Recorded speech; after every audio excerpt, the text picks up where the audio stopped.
थंडीच्या दिवसात जर आवडीने काय खाल्लं जातं ते फक्त वटाणे सगळीकडेच आलेले आहे। त्यामुळे आज मस्तपैकी मी वटाणा बटाट्याची म्हणजेच आलू मटरची भाजी बनवली। इतक्या सोप्या पद्धतीने सिंपल पद्धतीने ही भाजी बनवली। खायला मात्र इतकी टेस्टी आणि भारी लागते ना, कोणताही जास्त ग्रेव्ही न करता ना वाटण करता इतकी मस्त भाजी तयार होती। सिंपल आहे, झटकीपट तुम्ही बनवू शकता आणि पुरीसोबत पोळी रोटीसोबत तुम्ही ह्याला खाऊ शकता, राईससोबत खाऊ शकता आणि इतकी टेस्टी चमचमीत झणझणीत ही भाजी तयार होती ना। तर चला बघूया आपण ह्याला बनवायची कृती, लागणारं साहित्य तिकडे बघू शकता। इकडे मी एक मोठा बटाटा कट करून घेतलाय, जरा मोठे मोठे काप केलेले आहेत। त्यानंतर ही थोडीशी कोथिंबीर घेतली बारीक चिरून। इकडे अद्रक लसूणचा कूट केलेला आहे, रेडीमेड अद्रक लसूण पेस्ट भेटते ती सुद्धा घेऊ शकता किंवा असा कूट करू शकता। थोडेसे कढीपत्त्याचे पानं आहे साईडला आणि इथे कांदा टमाटर जे आहे मी मोठे मोठे असे चिरून घेतलेत, म्हणजे कांदे बारीक चिरले, टमाट्याच्या मोठ्या फोडी केल्यात। हवं तर तुम्ही याची पेस्ट करू शकता। थोडंसं परतून घ्यायचं, लसूण अद्रक कांदा टमाटर आणि पेस्ट करायची। आणि हे आहेत आपले फ्रेश हिरवेगार असे वटाणे, शेंगाचे वटाणे इतके टेस्टी लागतात आणि स्पेशली हिवाळ्यामध्ये तर खूप खायला भेटतात। तर चला बनवूया आपण छानपैकी याची भाजी। तर कढाईमध्ये मी थोडंसं तेल तापत ठेवलेलं आहे, गरम झालेलं आहे।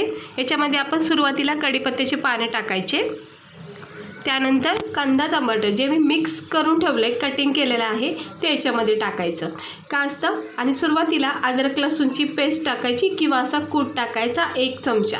खूप छान चव येते, फ्लेवर येते। जरासं याला परतून घेतलं मंद आचेवर की मग आपण ह्याच्यामध्ये कांदा टमाटर टाकून घ्यायचं। हे अद्रक लसूण कांदा टमाटर हे थोडंसं तेलामध्ये भाजून ह्याची एक ग्रेव्ही करायची, म्हणजे पेस्ट करायची आणि ती अशी तेलामध्ये फ्राय करायची। खूप छान चव येते त्याने सुद्धा आणि अशी सिंपल कटिंग करून पण होऊ शकते। तर मी तर साधी सिंपलच बनवते, पण मस्त लागते भाजी ही। ह्याला असं परतून घ्यायचं खूप छान असं, जरासं हे नरम सॉफ्ट पडेपर्यंत, रंग चेंज होईपर्यंत ह्याला परतून घ्यायचं। अद्रक लसूणची पेस्ट टाकल्यामुळं खूप मस्त फ्लेवर येतो भाजीला। हे बघू शकता चांगला आता परतून झालेला आहे, रंग चेंज झालेला आहे। आता आपण ह्याच्यामध्ये थोडेसे बेसिक मसाले टाकून घेऊया, कारण ही भाजी आलू मटरची आपण सिंपल पद्धतीने करतो। खूप वेगवेगळ्या आणि छान छान पद्धतीने पण वाटण वगैरे करून ह्या भाज्या होतात, पण मी तुम्हाला सिंपल पद्धतीची ही भाजी दाखवते। तर 1-2 चमचे लाल मसाला टाकलाय, अर्धा चमचा गरम मसाला टाकलाय। सगळे मसाले आवडीनुसार चवीनुसार कमी तिखट जास्त करू शकता। 1 चमचा धना पावडर टाकले, आता अर्धा चमचा 1 चमचा हळद टाकायची आणि हे सगळं परतून घ्यायचं। सगळ्यात शेवटला आपल्याला मीठ टाकायचं। आता हे असं परतून घ्यायचं हलक्या हाताने मंद आचेवर। बघितलं कॅमेरा असा पडतो, व्हिडिओ बनवणं म्हणजे खूप कठीण काम आहे। तर आता हे परतून घ्यायचं मस्त तेल सुटेपर्यंत। छानपैकी असं तेल सुटलेलं आहे मसाल्याला। आता याच्यामध्ये सर्वात प्रथम बटाट्याचे काप जे केलेत ना ते टाकायचे। मी नेहमीच व्हिडिओमध्ये सांगत असते, ज्यावेळेस पण मी बटाट्याचे असं काही पदार्थ बनवत असेल की बटाटे सुरुवातीलाच मसाल्यामध्ये चांगली कोटिंग करून त्याला थोडा वेळ नरम सॉफ्ट करायचं। काय होतं असं केल्याने भाजी तयार व्हायला खूप कमी वेळ लागतो। जिथं 5 मिनटं लागणार असेल ना तिकडं 1-2-3 मिनटामध्ये भाजी होऊन जाते मग, कारण की ना वाटाण्यापेक्षा कुठल्याही पालेभाज्यापेक्षा ना बटाटा थोडा कच्चा असतं, शिजायला वेळ लागतं। त्यामुळं सुरुवातीला 1 मिनटं 1.5 मिनटं असं ह्याला असं नरम करून घ्यायचं आणि मसाल्याची कोटिंग भेटते, मसाल्याचा फ्लेवर भेटतो बटाट्याला। हे बघू शकता थोडंसं नरम सॉफ्ट हे बटाटे झालेले आहेत आणि किती सुंदर असा मसाला पॅक झाला आहे बटाट्याला। आता आपण ह्याच्यात टाकायचे आपले वटाणे, फ्रेश हिरवेगार असे शेंगाचे वटाणे टाकलेले आहेत। हे पण आता मिक्स करून घेऊया। अगोदरच बटाट्याला छानपैकी कोटिंग भेटली मसाल्याची। हे असं मिक्स करून घ्यायचं व्यवस्थित, हलक्या हाताने गॅस लो ठेवायचा आणि थोडंसं रस्सा करण्यासाठी किंवा बटाटा शिजण्यासाठी थोडंसं पाणी टाकायचं, अगदी 1 कपाच्या अंदाजाने। हे बघा झालं आहे मिक्स करून पाणी थोडंसं। आणि आता आपण ह्याच्यात टाकणार आहोत चवीनुसार मीठ. मीठ थोडं कमी टाकायचं, कमी झालं तर नंतर आपल्याला टाकता येतं, पण जास्त नको व्हायला. आता हे मीठ टाकलंय, परत एकदा मिक्स करून घ्यायचं आणि झाकण ठेवायचं आणि द्यायचे त्याला 2-3 मिनटं, कारण बटाटे थोडेसे नरम झालेले आहेत.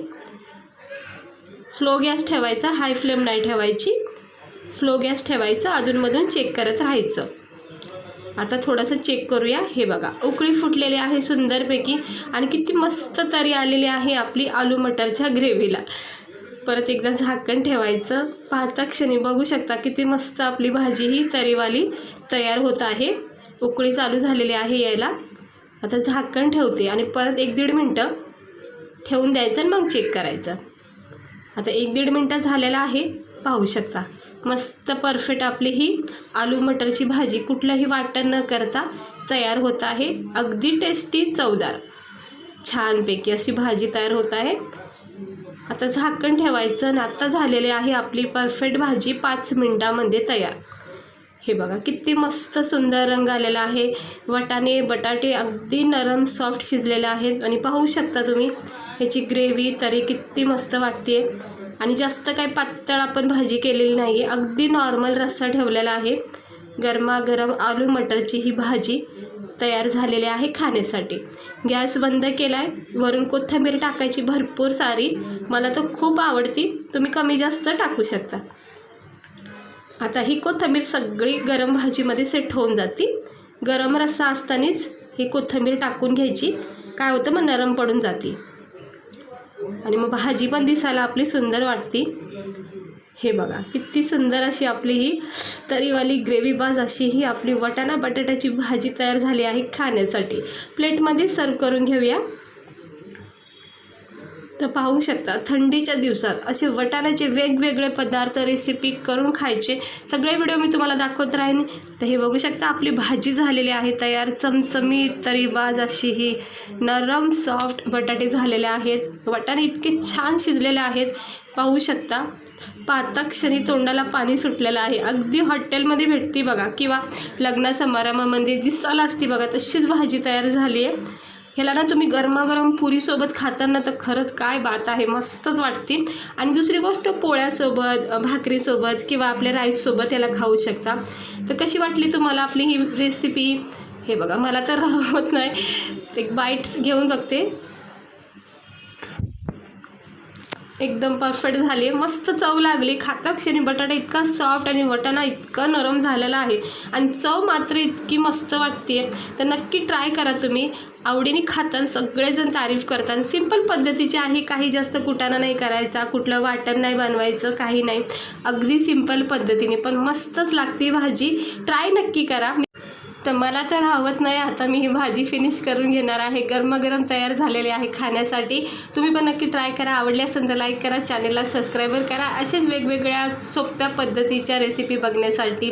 तर कशी वाटली आपली ही सिंपल पद्धतीची आलू मटरची भाजी? ही भाजी तुम्ही टिफिनला सुद्धा नेऊ शकता. रात्रीच्या जेवणाला उशीर झाला तर नक्की ट्राय करून बघा. चला भेटते मी तुम्हाला पुढच्या व्हिडिओमध्ये एका नवीन रेसिपीसह.